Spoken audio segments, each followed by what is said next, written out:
Good evening friends, कैसे हैं भाई आप लोग मस्त होंगे, बिंदास होंगे भाई। और तैयारी आप लोग का बिंदास तरीके से चल रहा होगा फ्रेंड्स। तो डेली आप लोगों के लिए भाई लुसेंट और एनसीईआरटी के निचोड़ जो प्रश्न है ना भाई, आप लोगों के लिए डेली इस चैनल के माध्यम से करा रहे हैं। और लाइव क्लास में भी जो है प्रश्न लुसेंट और एनसीईआरटी के ले रहे हैं, टॉपिक वाइज क्लास ले रहे हैं फ्रेंड्स। और इतना जबरदस्त प्रश्न रह रहा है ना भाई, उसमें कहने की बात ही नहीं है। क्योंकि 7 PM में क्लास चलती है, डेली क्लास चलती है भाई, आप लोग उसमें शामिल हो सकते हैं। आप लोग 7 बजे से आइए। और लुसेंट और एनसीईआरटी के प्रश्न आप देखिए कितने अच्छे लेवल के होते हैं प्रश्न, जो एग्जाम में आने लायक होते हैं फ्रेंड्स। तो आप लोगों के लिए डेली क्लास करा रहे हैं और रिकॉर्डेड भी क्लास आप लोगों को मिल रहा है फ्रेंड्स। वो भी जो मिल रहा है मिक्स कंटेंट के साथ, यानी लुसेंट और एनसीईआरटी के जो सारे टॉपिक है ना, उस सारे टॉपिक का निचोड़ जो है फ्रेंड्स, हम रिकॉर्डेड क्लास में लेकर आप लोगों के लिए ले आ रहे हैं। ठीक है, डेली क्लास ले रहे हैं। तो आज हम लोग का जो सेट होगा, सेट नंबर जो है 10 है फ्रेंड्स। और क्लास जो है हम लोग का 64वां क्लास है। तो इसमें भी फ्रेंड्स हम लोग बहुत मस्त शानदार और जो है एग्जाम के पॉइंट ऑफ व्यू से इंपॉर्टेंस प्रश्नों को करेंगे। तो आइए आप लोग स्टार्टिंग करते हैं फ्रेंड्स आज की क्लास का पहला प्रश्न। और मेरे भाई आप लोगों से निवेदन है कि आप लोग इस फैमिली से जुड़िए और आप लोग का ही सपोर्ट जो है हमारी फैमिली को बहुत बड़ा बनाने में सहयोग कर सकता है। तो फ्रेंड्स आप लोग का ही सब कुछ होना चाहिए। और आप लोगों के पास जो भी ग्रुप्स होगा तो आप लोग इस वीडियो को शेयर कर दीजिएगा। ठीक है फ्रेंड्स, कितना आप लोगों के लिए मेहनत करते हैं फ्रेंड्स, लुसेंट और एनसीईआरटी का प्रश्न कराते हैं डेली आप लोग के लिए। तो आप लोग का भी तो सहयोग बनता है फ्रेंड्स। आप लोग भी इस चैनल को आप लोग इस फैमिली को बड़ा करने में बहुत अपना योगदान सहमति करिए फ्रेंड्स। तो आइए स्टार्टिंग करते हैं, देखते हैं भाई कितना जबरदस्त और शानदार प्रश्न। यहाँ पे पहला प्रश्न दिया गया है कि फिरोज शाह मेहता द्वारा किस वर्ष बम्बई प्रेसिडेंसी एसोसिएशन की स्थापना किया गया था। बहुत सुंदर सा प्रश्न है भाई कि फिरोज शाह मेहता के द्वारा किस वर्ष यानी 1885 में बम्बई प्रेसिडेंसी एसोसिएशन की स्थापना किया गया था। कब? 1885 में। कहाँ पे दिया गया है भाई? तो डी ऑप्शन में मेरे साथ ही दिया गया, 1885 में दिया गया। ठीक है, आप लोग भाई ये सारे प्रश्न करिएगा, क्योंकि आप लोग नहीं करिएगा भाई तो सिलेक्शन रुक सकता है आप लोग। क्योंकि एनसीईआरटी और लुसेंट के प्रश्न जो होते हैं एग्जामिनर के द्वारा सेट किया जाता है, प्रश्न यहीं से बनते हैं, वह चाहे कोई भी एग्जाम होगा। ओके, इसके आगे बात करेंगे फ्रेंड्स। जो सेकंड प्रश्न है कि मृत घाटी, जिसको हम लोग डेथ वैली के नाम से जानते हैं, ठीक है, ये पूछा गया कि क्यों प्रसिद्ध है भाई। मृत घाटी जो होता है ये क्यों प्रसिद्ध होता है फ्रेंड्स? तो अत्यधिक यहाँ पे बात करेंगे अत्यधिक लवणता के कारण। उसमें जो मृत घाटी होती है ना, जो मरी हुई घाटी जिसको वैली बोला जाता है, उसमें अत्यधिक लवणता नहीं होता है। ठीक है, अत्यधिक वर्षा के कारण ये गलत जाएगा। अत्यधिक उष्णता के कारण बिल्कुल सही जाएगा यहाँ पे भाई सी ऑप्शन। सी ऑप्शन को आप लोग सही कर लीजिएगा। अत्यधिक उष्णता के कारण जो होती है मृत वैली, मृत जो वैली होती है, घाटी होती है, ये प्रसिद्ध मानी जाती है। ठीक है, तो सी ऑप्शन भाई सही जाएगा। आगे बात करेंगे, देखिए कितना जबरदस्त शानदार प्रश्न है। आप लोगों के एग्जाम में इसी टाइप के मतलब इसी के जैसा प्रश्न आप लोगों को देखने को मिलेगा फ्रेंड्स। यहाँ पे बात किया गया है जलोढ़ मिट्टी के। जलोढ़ मिट्टी के संबंध में कौन सा जो कथन है यहाँ पे ट्रू होना चाहिए, कौन सा कथन जो होना चाहिए भाइयों, यहाँ पे ये सही होना चाहिए। क्योंकि आप लोग देख सकते हैं भाई, यहाँ पे पहला, दूसरा और तीसरा, मतलब यहाँ पे 3 प्रकार के जो है फ्रेंड्स स्टेटमेंट्स यहाँ पे दिया गया है। देखिए यहाँ पे पहला करे कि जलोढ़ मृदा प्रायद्वीपीय प्रदेश में पूर्वी तट की नदी डेल्टाओं और नदियों की घाटियों में पाई जाती है। बिल्कुल यहाँ पे जो बातें, जो स्टेटमेंट्स जो कह रहा है फ्रेंड्स, ये बिल्कुल सही कह रहा है कि जो भी जलोढ़ मृदा होती है ये प्रायद्वीपीय प्रदेशों में, यानी बात करेंगे पूर्वी तट की जो नदी डेल्टाएं होती है, नदियां होती है, डेल्टाएं होती है, वहां पे पाई जाती है। ठीक है, तो ये मेरे भाई ऑप्शन नंबर यहाँ पे जो दिया गया है पहला सही जाएगा। यहाँ पे बात करेंगे प्रतिवर्ष बाढ़ों के द्वारा निक्षेपित होने वाली नई जलोढ़ मृदा को बांगर कहा जाता है। नहीं, अगर प्रतिवर्ष बाढ़ों के द्वारा अगर निक्षेपित होने वाली जो जलोढ़ मृदा होती है उसे बांगर के नाम से नहीं बोला जाता है फ्रेंड्स। यहाँ पे जो बांगर जो शब्द दिया गया है ना भाई, ये गलत दिया गया, बांगर नहीं बोला जाएगा। तो हम लोग का जो सेकेंड जो हो जाएगा ना, एक स्टेटमेंट गलत जाएगा। तीसरा की बात करेंगे जलोढ़ मृदा। जलोढ़ मृदा में पोटास की मात्रा अधिक पाई जाती है, यानी अत्यधिक पाई जाती है। तो बिल्कुल सही बात यहाँ पे कह रहा है फ्रेंड्स। आप लोगों को जानना भी जरूरी होगा फ्रेंड्स कि जलोढ़ मृदा में पोटास की मात्रा अत्यधिक पाई जाती है। मतलब यहाँ पे पहला और तीसरा की बात करेंगे भाई, पहला और तीसरा विकल्प जो होगा यहाँ पे सही हो रहा है। कहाँ पे दिया गया है तो देखेंगे फ्रेंड्स, यहाँ पे डी ऑप्शन में दिया गया है, पहला और तीसरा विकल्प जो होगा भाई सही जाएगा। आप लोग डी ऑप्शन को सही करिएगा। आगे बात करेंगे फ्रेंड्स, देखिएगा यहाँ पे चौथा नंबर प्रश्न को। और चौथा प्रश्न देखिए फ्रेंड्स, कह रहा है कि सूर्य ग्रहण की स्थिति में होता है, मतलब सूर्य ग्रहण भैया लगता है तो उस समय कौन सा पोजीशन देखने को मिलता है। तो उस समय जो होता है जब सूर्य ग्रहण लगता है फ्रेंड्स, तो चंद्रमा मतलब चंद्रमा जो होता है सूर्य और पृथ्वी के बीच में आ जाता है, तब जाकर सूर्य ग्रहण लगता है। बिल्कुल राइट बात यहाँ पे सही जाएगा, सी आंसर, सी को सही किया जाएगा, राइट। आगे बात करेंगे फ्रेंड्स, यहाँ पे 5 प्रश्न है कि यूरेनियम के भंडार में निम्नलिखित देशों में से कौन सा देश जो है सबसे ऊंचे स्थान पर है, सबसे शीर्ष पर है। तो उसका नाम हो जाएगा ऑस्ट्रेलिया देश है। कौन सा देश है फ्रेंड्स, ऑस्ट्रेलिया का नाम याद रखना होगा आप लोगों को कि यूरेनियम के भंडारण में जो सबसे उच्चतम शीर्ष पर जो देश है फ्रेंड्स, उसका नाम है ऑस्ट्रेलिया। ऑस्ट्रेलिया की राजधानी कैनबरा है फ्रेंड्स। आगे बात करेंगे, 6 नंबर प्रश्न है कि निम्नलिखित में से कौन सा जो है सही सुमेलित नहीं है, यानी यहाँ पे गलत बताया गया कि गलत कौन सा जाएगा। 10 डिग्री चैनल की बात किया है तो जो अंडमान निकोबार द्वीप समूह से होकर गुजरता है वह 10 डिग्री चैनल गुजरता है। यहाँ पे जो ऑप्शन ए में विकल्प दिया गया बिल्कुल सही दिया गया है, ठीक है। डोवल जल मरुमध्य की बात करेंगे, इंग्लिश चैनल और उत्तरी सागर को जोड़ता है, बिल्कुल सही बात है। मलक्का जल संधि की बात करेंगे भाई, तो अंडमान सागर एंड दक्षिण चीन सागर इसको भी जोड़ता है, ठीक है, ये बिल्कुल सही जा रहा है। अगर डेविस जल संधि की बात करेंगे, डेविस जल संधि ये बेफिन खाड़ी और प्रशांत महासागर को, भाई गलत बात है, यहाँ पे कह रहा है बेफिन खाड़ी और प्रशांत महासागर को डेविस जल संधि नहीं जोड़ता है, ठीक है। तो यहाँ पे बिल्कुल सही जाना चाहिए डी ऑप्शन। तो ये सारा कुछ इंपॉर्टेंस है भाई, ध्यान में रख लीजिएगा, कहीं से भी एग्जामिनर प्रश्न को सेट कर सकता है, तो याद रखना और सब कुछ के बारे में जानकारी रखना, यह आपके लिए सुलभ माना जाएगा फ्रेंड्स, तो ध्यान में रखिएगा। 7 प्रश्न है कि ओलिव रिडले कछुआ के स्थल के रूप में कौन सा स्थल जो होता है सबसे ज्यादा प्रचलित माना जाता है। तो भीतरकनिका, ये जो है फ्रेंड्स भीतरकनिका जो है आप लोग स्थल देख सकते हैं, ये सबसे ज्यादा फेमस माना जाता है। ओलिव, जहाँ ओलिव का मतलब होता है रहने वाले, रिडले रिडले कछुआ के स्थल होता है जहाँ पे रहता है, जिसको हम लोग भीतरकनिका, यानी यह सबसे प्रचलित नाम होता है उल्लू का, ठीक है। तो यहाँ पे ए सही जाएगा।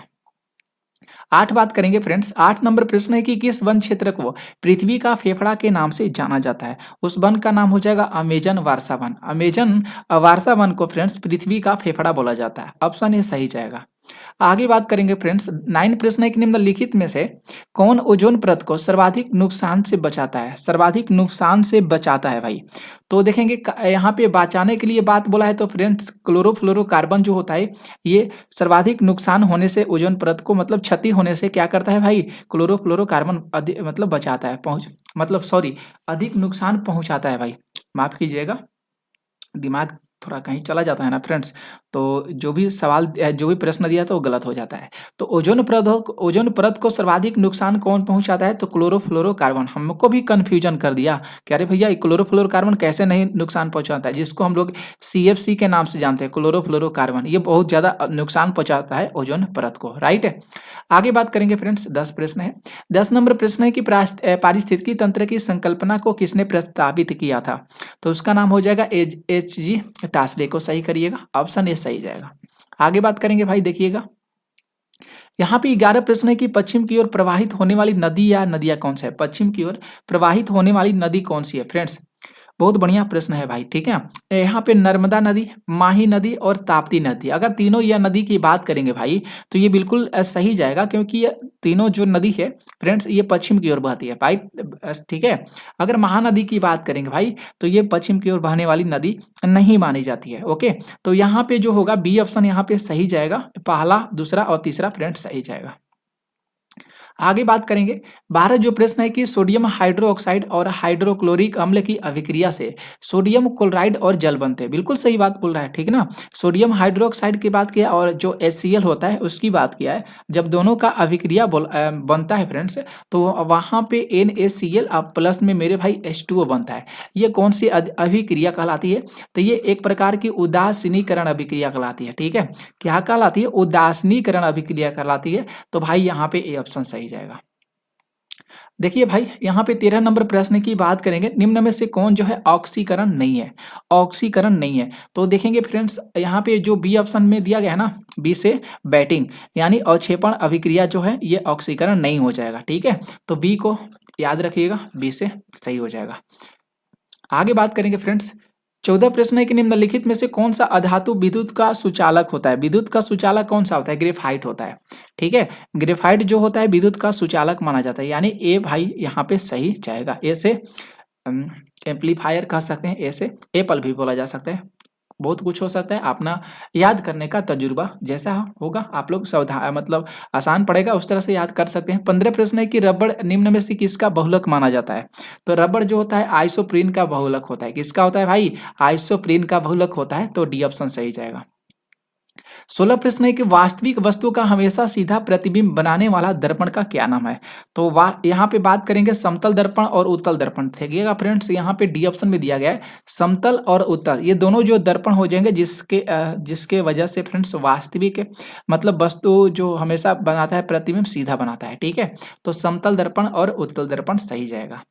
17 नंबर प्रश्न की बात करेंगे कि विद्युत चुंबक बनाने के लिए प्रायः किस पदार्थ के छड़ का प्रयोग किया जाता है। तो फ्रेंड्स किया जाता है नर्म लोहा का। किसका किया जाता है फ्रेंड्स?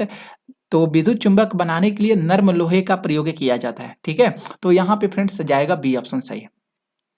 18 प्रश्न देखिएगा, निम्न में से कौन सा मिश्रण जो होता है पृथक्करण विधिया द्वारा आता है। यानी यहाँ पे देखेंगे मिश्रण जो दिया गया है फ्रेंड्स, ये कौन सी विधिया मतलब पृथक्करण विधि को बताता है भाई। तो बात करेंगे यहाँ पे वाकरण, आसवन, निस्पंदन, यहाँ पे निस्पंदन और ऊर्ध्वपातन।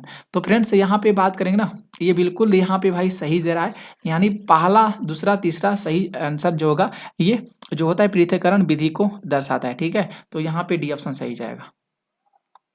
यहाँ पे प्रश्न 19 है कि मनुष्य में मादा जनन अंग में किस हार्मोन का स्राव होता है। मनुष्य की बात किया है भाई, तो मनुष्य की बात करेंगे तो यहाँ पे एस्ट्रोजन भी होता है, प्रोजेस्टेरोन भी होता है और रिलैक्सिन भी होता है, यानी डी ऑप्शन मेरे भाई सही जाएगा। उपयुक्त सभी को सही करिएगा। ठीक है, तो मनुष्य में मादा जनन अंग से जो हार्मोन स्रावित होता है फ्रेंड्स, एस्ट्रोजन भी होता है, ठीक है, प्रोजेस्टेरोन भी होता है और रिलैक्सिन भी होता है। भाई याद कर लीजिएगा, ए बी सी तीनों सही जाएगा। ठीक है, आगे बात करेंगे यहाँ पे 20 नंबर प्रश्न। 20 नंबर प्रश्न है मेरे भाई मिलान करने वाला।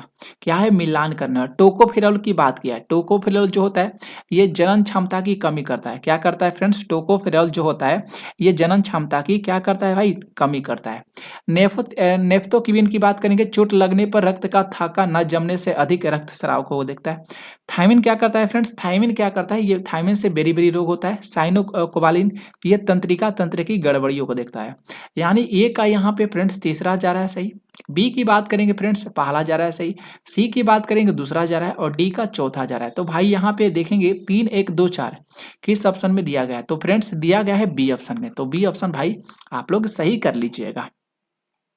आगे बात करेंगे 20 नंबर 1 प्रश्न पे। यहाँ पे प्रश्न दिया है कि अमीबा में भोजन का अंतग्रहण किसके द्वारा होता है? कुटपाद के द्वारा होता है। किसके द्वारा होता है भाई? तो कुटपाद के द्वारा होता है। ऑप्शन ये सही जाएगा। निम्न में से कौन ऊर्जा का मात्रक होता है? तो ऊर्जा का मात्रक फ्रेंड्स देखेंगे तो यहाँ पे जूल होता है। क्या होता है भाई? ऊर्जा का मात्रक जूल होता है। बी ऑप्शन सही जाएगा। प्रश्न नंबर 23 है कि संविधान के किस भाग में सहकारी समितियों का उपबंध किया गया है? तो फ्रेंड्स बात करेंगे उसका भाग जो हो जाएगा यहाँ पे 10 हो जाएगा। क्या होगा फ्रेंड्स? अरे भैया सहकारी समितियों का बात किया गया ना, भाग तो 10 में नहीं किया गया, भाग 9 हो जाएगा। भाग 9 का ख में किया गया है। ठीक है, यहाँ पे फ्रेंड्स तीसरा ऑप्शन सही जाना चाहिए। ठीक है, सहकारी समितियों का जो उपबंध किया गया है फ्रेंड्स भाग 9 के ख में किया गया है। आगे देखेंगे 24 प्रश्न है। 24 प्रश्न है कि निम्न यहाँ पे जो है कथनों पर विचार करना है, बताना होगा फ्रेंड्स यहाँ पे कौन सा जो होगा सही जाना चाहिए। यहाँ पे देख सकते हैं कह रहे हैं कि उच्चतम न्यायालय 6 प्रकार के रिट जारी करती है। बिल्कुल सही बात है। यहाँ पे जो स्टेटमेंट्स कह रहा है भाई उच्चतम न्यायालय जो होती है 6 प्रकार की रिट जारी करती है, जबकि यहाँ पे उच्च न्यायालय जो होती है 5 प्रकार की रिट जारी करती है।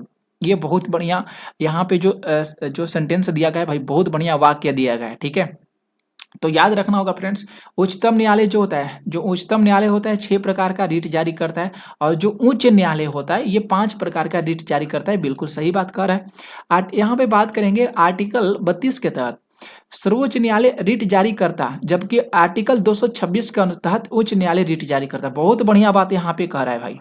मतलब यहाँ पे बात करेंगे ये दोनों भी सही जा रहा है, पहला भी सही हो रहा है, दोनों भी सही हो रहा है, दूसरा भी सही हो रहा है। तो भाइयों ध्यान में रख लीजिएगा। तो सर्वोच्च न्यायालय रिट कैसे जारी करता है? तो आर्टिकल 32 के अंतर्गत। ठीक है, इसमें 6 प्रकार के रिट होते हैं और आर्टिकल 226 के तहत होता है उच्च न्यायालय रिट को जारी करता है। बहुत बढ़िया बात है।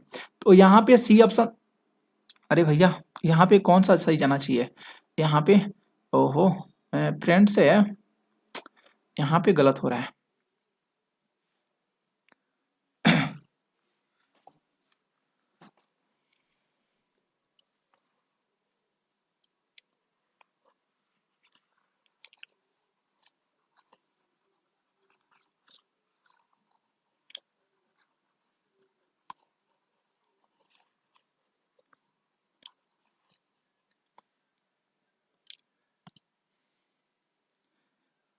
इसके आगे देखते हैं फ्रेंड्स, यहाँ पे जो 24 नंबर प्रश्न है कि निम्न कथनों पर विचार करना है। बहुत बढ़िया यहाँ पे प्रश्न आप लोगों के सामने देखने को मिलेगा फ्रेंड्स।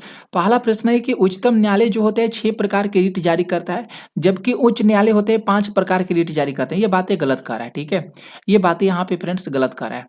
अगर यहाँ पे 2 नंबर की बात करेंगे कि आर्टिकल 32 के तहत सर्वोच्च न्यायालय रिट जारी करता है, हाँ भाई बिल्कुल यहाँ पे जो स्टेटमेंट्स दिया गया, वाक्य दिया गया है, बिल्कुल सही करा है कि आर्टिकल 32 के तहत जो होता है सर्वोच्च न्यायालय अपना रिट जारी करता है, और आर्टिकल 226 के तहत जो होता है उच्च न्यायालय अपना रिट जारी करता है। दूसरा यहाँ पे सही जा रहा है, यानी फ्रेंड्स यहाँ पे जो बी ऑप्शन की बात करेंगे भाई बिल्कुल सही जाएगा। आगे बात करेंगे यहाँ पे 25 नंबर प्रश्न। 25 नंबर प्रश्न है कि मौलिक कर्तव्य के संबंध में कौन सा स्टेटमेंट यहाँ पे सही जाएगा? तो भाई ये भी बहुत शानदार प्रश्न है। सरदार स्वर्ण सिंह समिति के सुझाव पर भारतीय संविधान में मौलिक कर्तव्य को जोड़ा गया? नहीं भाई, गलत बात है यहाँ पे कर, ये गलत जाएगा। सरदार स्वर्ण सिंह समिति ने संविधान में 8 मूल कर्तव्यों को जोड़े जाने का सुझाव दिया था? नहीं, गलत करा है। हाँ, यहाँ पे अगर बात करेंगे ना 42वां संविधान संशोधन के द्वारा 10 मौलिक कर्तव्यों को संविधान में जोड़ा गया है भाई। बिल्कुल यहाँ पे जो तीसरा देख रहे हैं ना ऑप्शन में, ये मेरे भाई मौलिक कर्तव्य से के बारे में बहुत अच्छे से कह रहा है कि 42वां संविधान संशोधन के द्वारा 10 मौलिक कर्तव्य को संविधान में जोड़ा गया है। तो सही ऑप्शन जो होगा फ्रेंड्स सी ऑप्शन सही जाएगा। अगर 26 नंबर प्रश्न की बात करेंगे, 26 नंबर अगर प्रश्न की बात करेंगे कि 1919 के भारत शासन अधिनियम की निम्नलिखित में से कौन सी प्रमुख विशेषताएं मानी गई है? 1919 के भारत शासन अधिनियम के तहत बात किया गया फ्रेंड्स, बहुत बढ़िया प्रश्न है। तो देख सकते हैं यहाँ पे पहला, दूसरा और तीसरा, यहाँ पे 3 तरह के विकल्प आप लोगों के सामने देखने को मिल रहा है। केंद्र द्वारा प्रांतों को विधायी शक्ति का हस्तांतरण करना, बिल्कुल सही बात कर रहे हैं। 1919 के भारत शासन अधिनियम को बताता है कि केंद्र द्वारा प्रांतों की विधायी शक्ति का हस्तांतरण करता है। प्रांतों की कार्यकारिणी सरकार में द्वैध शासन की व्यवस्था है, बिल्कुल सही बात है। इसके तहत पहली बार केंद्रीय बजट को राज्य के बजट से अलग किया गया, बिल्कुल सही बात कर रहा है। यानी भाई यहाँ पे पहला भी सही जा रहा है, दूसरा भी सही जा रहा है, तीसरा भी सही जा रहा है। तो भाई यहाँ पे आप लोग डी ऑप्शन को मेरे साथियों सही कर लीजिएगा। आगे देखिएगा, यहाँ पे 27 नंबर प्रश्न है कि स्वतंत्र भारत के पहले मंत्रिमंडल में रेलवे और परिवहन मंत्रालय का जिम्मा किसे सौंपा गया था? तो जिम्मा फ्रेंड्स सौंपा गया था डॉक्टर जॉन मथाई को। किसके भाई? तो डॉक्टर जॉन मथाई को। सी ऑप्शन मेरे साथियों सही करिएगा। आगे देखेंगे प्रश्न 28 है, निम्नलिखित में से कौन राज्य के नीति निर्देशक सिद्धांत को लागू नहीं करता है? भाई गलत बताना होगा, कौन सा स्टेटमेंट्स भाइयों यहाँ पे गलत जाएगा। तो कुटीर उद्योग का विकास करता है, ये बिल्कुल बताता है। आजीविका के पर्याप्त साधनों का अधिकार प्रदान करता है, गलत सही जाएगा, ये भी सही जाएगा, पहला भी सही जाएगा। अल्पसंख्यकों की भाषा, लिपि और संस्कृति का संरक्षण भी करता है, नहीं भाई गलत बात कर रहा है। ये राज्य के नीति निर्देशक जो सिद्धांत होते हैं, ये अल्पसंख्यकों की भाषा, लिपि और संस्कृति का संरक्षण नहीं करता है। यानी यहाँ पे सी ऑप्शन आप लोग देख रहे हैं ना भाई, गलत जाएगा, यही सही जाएगा। नहीं पूछा गया तो ऑप्शन सी इसको सही करेंगे। आगे बात करेंगे, लॉर्ड डलहौजी के शासनकाल में लागू व्यापकत सिद्धांत के कारण ब्रिटिश साम्राज्य में शामिल किए गए राज्य की सूची में शामिल कौन नहीं है? भाई ये भी सुंदर भाई प्रश्न है। 17 की बात करेंगे, और बघाट और झांसी, ये बिल्कुल तीनों जो है फ्रेंड्स शामिल है, लेकिन जो अवध हो जाएगा ना फ्रेंड्स, ये गलत जाएगा। अवध जो है इस सूची में शामिल नहीं किया गया है, तो सी ऑप्शन सही जाएगा। आगे देखिएगा, 30 प्रश्न है कि सामाजिक धार्मिक सुधार आंदोलन के दौरान बाल विवाह रोकने के लिए शारदा अधिनियम कब पारित किया गया था? बहुत शानदार प्रश्न है भाई। शारदा अधिनियम को 1930 में लागू किया गया था। कब पारित किया गया था फ्रेंड्स? तो शारदा अधिनियम को जो है 1930 में जो है पारित किया गया था। ये जो है फ्रेंड्स, ये जो है सामाजिक धार्मिक सुधार आंदोलन है, और इसे 1930 में लागू किया गया था बाल विवाह जो प्रथा है उसको रोकने के लिए। तो डी ऑप्शन सही जाएगा। 31 प्रश्न है कि भारत में हुए किसान आंदोलन में प्रथम भारतीय किसान स्कूल की स्थापना किसके द्वारा किया गया था? बहुत शानदार प्रश्न है ये। तो एनजी रंगा के द्वारा किया गया था फ्रेंड्स। बी ऑप्शन को आप लोग सही कर लीजिएगा। आगे बात करेंगे, यहाँ पे 32 प्रश्न है कि इंडियन मिरर समाचार पत्र का संपादन किसके द्वारा किया गया था? तो इंडियन मिरर जो किया गया था देवेंद्रनाथ टैगोर के द्वारा। इंडियन मिरर किसके द्वारा है फ्रेंड्स? तो देवेंद्रनाथ टैगोर का है।